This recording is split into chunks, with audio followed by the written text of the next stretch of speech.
Numerology ప్రకారం ఇప్పుడు 5, 6, 7 series తేదీల్లో జన్మించిన వారి గురించి తెలుసుకుందాం. 5, 14, 23 నటరాజ స్వరూపం. వీరు చురుకైన ఆలోచనలు కలిగి ఉంటారు. కొత్త విషయాలు నేర్చుకోవడం, మార్పులను స్వీకరించడం, సృజనాత్మకంగా ఆలోచించడం వీరి బలం. నామస్మరణ ఓం నటరాజాయ నమః. 6, 15, 24 సోమేశ్వర స్వభావం. వీరు ప్రేమ, కుటుంబ బంధాలు, సేవా భావానికి ఎక్కువ ప్రాధాన్యం ఇస్తారని న్యూమరాలజీ చెబుతుంది. అందరితో కలిసిమెలిసి ఉండే స్వభావం వీరి ప్రత్యేకత. నామస్మరణ ఓం సోమేశ్వరాయ నమః.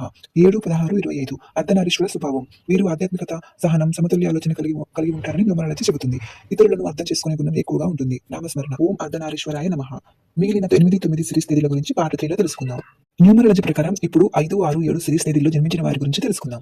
5, 14, 23 నటరాజ స్వరూపం. వీరు చురుకైన ఆలోచనలు కలిగి ఉంటారు. కొత్త విషయాలు నేర్చుకోవడం, మార్పులను స్వీకరించడం, సృజనాత్మకంగా ఆలోచించడం వీరి బలం. నామస్మరణ ఓం నటరాజాయ నమః. 6, 15, 24 సోమేశ్వర స్వభావం. వీరు ప్రేమ, కుటుంబ బంధాలు, సేవా భావానికి ఎక్కువ ప్రాధాన్యం ఇస్తారని న్యూమరాలజీ చెబుతుంది. అందరితో కలిసిమెలిసి ఉండే స్వభావం వీరి ప్రత్యేకత. నామస్మరణ ఓం సోమేశ్వరాయ నమః. 7, 16, 25 అర్ధనారీశ్వర స్వభావం. వీరు ఆధ్యాత్మికత, సహనం, సమతుల్య ఆలోచన కలిగి ఉంటారని న్యూమరాలజీ చెబుతుంది. ఇతరులను అర్థం చేసుకునే గుణం ఎక్కువగా ఉంటుంది. నామస్మరణ ఓం అర్ధనారీశ్వరాయ నమః. మిగిలిన 8, 9 సిరీస్ తేదీల గురించి పార్ట్ 3లో తెలుసుకుందాం.